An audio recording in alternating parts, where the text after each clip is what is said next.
ساری دنیا جانتی ہے کہ سینما بازی اور ٹی وی دیکھنا ناجائز، مگر خوشی خوشی کچھ لوگوں نے اس کا راستہ خوب کشادہ کیا اور خوب کشادہ کیا۔ اسی وقت میں نے اسی وقت کہا تھا کہ آپ نے یہ جائز ہونے کا فتویٰ لکھا، اس بات کی آپ کیا ضمانت دیں گے کہ گھروں میں جب ٹی وی آئے گا تو آپ کا نمائندہ تلوار لے کے کھڑا ہوگا کہ میری تقریر جب تک نشر ہو تو چلے، اور اگر راج کپور، دلیپ کمار اور یہ اور وہ آئیں تو تلوار سے تم لوگوں کو بھی ذبح کروں گا، اس ٹی وی کا بھی خاتمہ کروں گا۔ ہے آپ کے پاس کوئی انتظام؟ کہنے لگے ہم نے شرائط تو لکھ دیے ہیں کہ صرف دینی کاموں کے لیے جائز ہے۔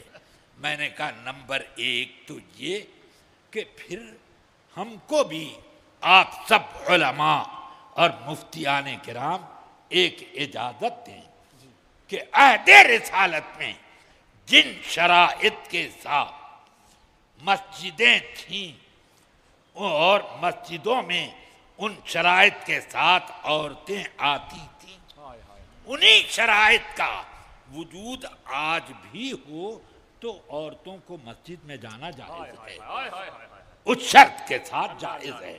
مگر لوگ تو شرط اڑا دیں گے اور کہیں گے علامہ صاحب نے فتویٰ دیا ہے کہ عورتیں مسجد میں آئیں۔ اب لوگ تو یہی کہیں گے کہ فلاں صاحب نے ٹی وی کو جائز کہا ہے، یہ ہرگز نہیں مانیں گے کہ یہ شرطیں بھی اس کے ساتھ لگائیں۔ اب بڑھتے بڑھتے بڑھتے بڑھتے اب وہ ٹی وی مسجد کے ممبر پر بھی آ گیا۔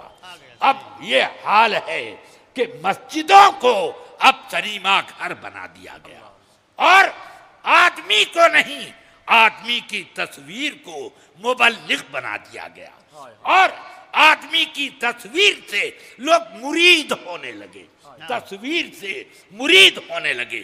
یا اللہ، اب قیامت کتنی دور رہ گئی، یہ کیا ہو رہا ہے؟ ایسے ایسے مناظر پیدا ہوتے جا رہے ہیں کہ اب مسجد کے ممبر پر ٹی وی رکھا ہے اور ایک تصویر کچھ جملے بولتی ہے، اور سب مرید ہونے کے لیے، طالب ہونے کے لیے اس جملے کو تصویر کے ساتھ ساتھ دہراتے ہیں۔ میرے آقا سرور کائنات صلی اللہ علیہ وسلم نے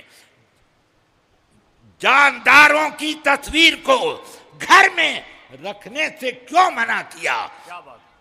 کیا وجہ تھی؟ یہ بت پرستی سے مشابہ ایک کام، اس وجہ سے فرمایا۔ آپ لوگ اپنی جگہوں بیٹھے رہے ہیں، حضرت بعد میں ان سے مصافحہ کیجئے گا۔ حضرت نعرہ رسالت درود شریف صلی اللہ علیہ نبی الامی والہ صلی اللہ تعالی علیہ وسلم، صلاۃ و سلام علیک یا رسول اللہ صلی اللہ تعالی علیہ وسلم۔ مجھے یہ کہنا تھا کہ ذرا سوچو آقا کائنات نے یہ حکم کیوں دیا کہ جس گھر میں جاندار کی تصویر ہوگی فرشتے اس میں نہیں آئیں گے۔ مسجد میں میرے آقا سرور کائنات نے فرمایا مسجد کے لیے کہ جس شخص نے کچا لہسن، کچی پیاز یا گندنا کھایا ہو ہماری مسجدوں میں نہیں آ سکتا۔ فَإِنَّ الْمَلَائِكَةَ تَتَعَزَّى مِمَّا يَتَعَزَّى بِهِ النَّاسِ، اس لیے کہ فرشتے ان چیزوں سے نفرت کرتے ہیں اور تکلیف کا احساس کرتے ہیں جس سے انسانوں کو تکلیف ہوتی ہے۔ پیاز سے بو آتی ہے جو منہ میں، آدمیوں کو جو تکلیف ہوتی ہے تو جو قریب ہوگا اس کو، مگر مسجد میں قدم رکھا اور فرشتے بھاگے پوری مسجد۔ اب ذرا آپ سوچو کہ فرشتے بھاگ جاتے ہیں ایسی چیزوں سے، تو اب میں آپ سے پوچھتا ہوں کہ تصویر کے معاملے میں میرے آقا نے فرشتوں کا حوالہ دیا، پیاز لہسن کھا کر مسجد میں جانے سے یہ فرشتوں کا حوالہ دیا، اب میں کیا آپ سے پوچھ سکتا ہوں کہ یہ ٹی وی میں جو تصویر ہے، اگر یہ تصویر نہیں ہے تو کیوں لائے؟ کیوں لائے؟ آپ کہتے ہو کہ علماء کا اختلاف ہے، ارے علماء کا 1000 اختلاف ہوا کرے، تو اب اس کا مطلب یہ ہے کہ علماء کا اختلاف لہذا میں بھی رفع یدین کروں گا، علماء کا اختلاف ہے قرات خلف امام کیا کروں گا، علماء کا اختلاف ہے لہذا میں میرے سر سے لے کے پاؤں تک خون بہ جائے میں نماز پڑھتا رہا کروں گا، یہ سب علماء کا اختلاف ہے، اسی طرح چلے گا؟ نہیں، بلکہ اس میں علماء کا بھی فرق دیکھنا ہوگا اور علماء کے اختلاف کی نوعیت کو بھی سمجھنا ہوگا، اور یہ سب بات کی چیز سب سے پہلے یہ دیکھنا ہوگا کہ نبی کے فرمان اور ان کی نصوص کو بدلنا کسی مولوی کے لیے آسان نہیں۔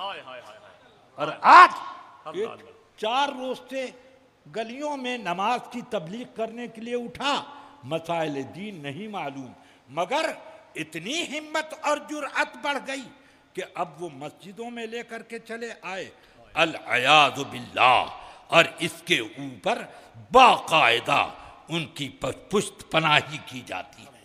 اس طرح کے مسائل اور بھی 1-2 نہیں ہیں۔ آقا کائنات نے فرمایا کہ تصویر بنانے والا قیامت کے دن سب سے سخت عذاب پائے گا، ان اشد الناس عذابا یوم القیامہ المصورون، یہ میرے آقا نے فرمایا۔ وہ تو دیکھ رہے ہیں اور ان پر وحی بھی آ رہی ہے کہ عذاب کی نوعیتیں کیسی، کس گناہ پر کیسی ہوگی، یہ تو وہ دیکھ رہے ہیں، وہ بتا رہے ہیں، مگر جن لوگوں کو نبی کے بتانے پر اعتماد نہ ہو بلکہ وہ یہ سمجھے کہ نہیں یہی سب سے اچھی چیز ہے، تو یہ اس غلطی کا کیا جواب؟ اب اگر ہم نے اس کے خلاف کچھ بول دیا تو ہمارے خلاف باقاعدہ ایک اسکیم چلے، جو اس کے خلاف کوئی اقدام کرے اس سے مار پیٹ پر آمادہ ہو جائیں، یہ سب کیا ہے؟ اسی طرح اب عوام میں مسائل کے اختلافات بڑھتے جاتے ہیں اور لوگ تن آسانی کے لیے کچھ شرعی احکام میں سہولتیں تلاش کرتے ہیں۔